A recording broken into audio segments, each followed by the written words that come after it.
Everyone has an opinion about how much you should spend on a car. Your parents think you should buy used and pay cash. Your coworker thinks financing is fine as long as the payment feels manageable. The dealer thinks you should spend exactly as much as the bank will approve. The personal finance internet has 17 different rules that all contradict each other. And somewhere in the middle of all that noise, you're standing in a parking lot trying to make a decision that's going to affect your financial life for the next several years with no clear framework for what the right answer actually is. Here's what nobody gives you: a specific number, not a vague principle, not a percentage of some calculation you have to do yourself, an actual dollar figure that corresponds to your actual salary and tells you exactly where your ceiling is. My name is Dave, and I love helping people cut through the noise and get to the number that actually matters. Today, we're going through the 8% rule: what it is, how it works, what it tells you about every income level from $35,000 a year to $200,000 a year, and why the number it produces is going to be significantly lower than what the dealer told you was perfectly reasonable. Let's start with why every other car affordability rule fails before we get to the one that works. The most common rule you'll hear is the 24-10 rule. 20% down, 4-year loan term, total transportation costs under 10% of gross income. It's not a bad framework, but it has a fundamental flaw. It's built around the monthly payment. And as soon as you're thinking about monthly payments, you've already lost control of the purchase. Monthly payment math is how a $45,000 car becomes affordable. Stretch the term to 72 months, find a promotional rate, roll in a trade, and suddenly the payment lands somewhere that feels manageable. The total cost of the vehicle was never part of the conversation, just the monthly number. The 8% rule works differently. It starts with the total vehicle price, not the payment, not the financed amount, the sticker price of the car before anything else enters the calculation. The rule is simple: your total vehicle purchase price should not exceed 8% of your gross annual income. That's it. One calculation, one number. A ceiling that doesn't move regardless of what the dealer does with the financing. Let's run it across the income spectrum so you can see exactly what it produces. Annual salary of $35,000. Your car ceiling under the 8% rule is $2,800. That number is going to feel uncomfortable for some people, and that discomfort is worth sitting with. At $35,000 a year, a reliable used vehicle in the $2,500 to $3,000 range is genuinely what the math supports. Not a $12,000 used car financed over 60 months. A $2,800 car paid for in cash. Annual salary of $50,000. Your ceiling is $4,000. Annual salary of $65,000. Your ceiling is $5,200. Annual salary of $80,000. Your ceiling is $6,400. Annual salary of $100,000. Your ceiling is $8,000. Annual salary of $120,000. Your ceiling is $9,600. Annual salary of $150,000. Your ceiling is $12,000. Annual salary of $200,000. Your ceiling is $16,000. Look at those numbers and compare them to the average new car transaction price in America right now, which is $48,000. The income required to justify that purchase under the 8% rule is $600,000 a year. The median household income is $80,000. The math on new car purchases in America is not close. It is not even in the same conversation. Now, here's the question the 8% rule immediately raises: why 8%? Where does that number come from, and why not 10% or 15%? The 8% figure comes from working backwards from what a financially stable life actually requires. Take-home pay for most income levels runs between 68% and 75% of gross income after taxes. Housing at the recommended 28% of gross takes another significant chunk. Add retirement contributions at a minimum of 10% of gross, an emergency fund building phase, transportation running costs beyond the vehicle itself, including insurance, fuel and maintenance, and basic living expenses. When you map all of those obligations against a realistic take-home figure, the total vehicle purchase price that leaves the rest of the budget intact consistently lands around 8% of gross annual income. Go above that and something else in the budget compresses.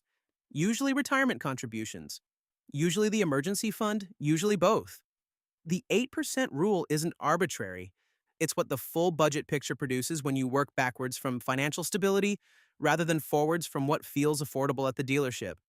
Here's where it gets interesting because the 8% rule produces a number, but a number without a strategy for hitting it is just a source of frustration. Most people at median income levels are currently driving vehicles worth significantly more than 8% of their salary, which means the practical question isn't just what to buy next, it's how to get from where you are to where the math says you should be. The transition strategy matters as much as the rule itself. If you currently have a car payment on a vehicle worth more than your 8% ceiling, the move is not to immediately sell it at a loss and replace it with something cheaper. That's financially destructive.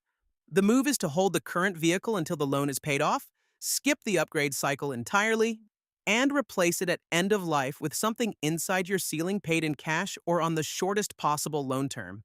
This requires one specific mindset shift: treating the end of a car loan not as permission to upgrade, but as the recovery of a cash flow that gets redirected somewhere else. The average car payment is $737 a month. The moment that payment ends, that $737 needs to become an automatic investment transfer before the budget has a chance to absorb it as a lifestyle. Because the car payment ending is the most dangerous financial moment in the ownership cycle. Not because anything bad happens, because something good almost happens and then doesn't. The payment disappears. The lifestyle quietly expands to fill it. And 18 months later, you're in a new dealership looking at a monthly payment that feels manageable. Let's talk about the ceiling versus the target distinction, because this is where most people misapply the rule. The 8% figure is a ceiling, not a recommendation, not a target to optimize toward. There is no financial reward for spending exactly 8% of your income on a vehicle. The reward comes from spending as far below the ceiling as your situation practically allows. A household earning $80,000, whose ceiling is $6,400 and who buys a $4,000 vehicle instead, isn't leaving $2,400 on the table. They're capturing it. That $2,400 gap, invested rather than spent, is the financial buffer that makes everything else in the budget more flexible. The ceiling tells you the maximum. Your actual target should be as far below that maximum as you can reasonably manage. The vehicles that consistently provide the best value against the 8% framework are Japanese and Korean models between 3 and 7 years old with under 80,000 miles. The depreciation curve on most vehicles is steepest in the first 3 years. By year 3, the vehicle has absorbed 40 to 60% of its total lifetime depreciation while retaining the majority of its functional life. You are buying the most car per dollar in that window, not the newest car. The most car per dollar. Those are different things, and the difference is worth thousands. Here's the number that almost nobody calculates when they're standing in a dealership. The real cost of violating the 8% rule isn't just the overspend on the vehicle itself. It's the compounding cost of the financial decisions that get crowded out by the oversized payment. A household earning $80,000 with an 8% ceiling of $6,400 who instead finances a $28,000 vehicle is generating a payment of roughly $520 a month over 60 months. That's $520 a month. That isn't going to retirement contributions. That isn't building an emergency fund. That isn't available when an investment opportunity appears. At 8% annual returns over 5 years, $520 a month compounds to just over $38,000. That's what the vehicle upgrade cost, not $28,000, not $520 a month. $38,000 in future wealth that never got built because the car payment was already there when the investment opportunity arrived. Now, extend that logic across 3 car cycles. 3 consecutive financing decisions on vehicles above the 8% ceiling over a 15-year period. The compounding cost of those 3 decisions, the wealth that never got built, consistently lands between $120,000 and $180,000 depending on the income level and the size of the overspend. That is the price of ignoring the ceiling. Not paid up front. Paid quietly. In the form of a retirement account that's lighter than it should be, and a financial life that has less margin than the income should support. The 8% rule gives you one thing that no amount of dealership negotiation can produce. A number that belongs to you before you walk in the door.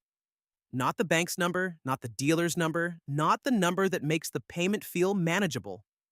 Your number, derived from your income, built around your financial stability, immune to financing manipulation because it anchors to the total price, not the monthly cost. Know your number before you go. Hold it regardless of what gets offered.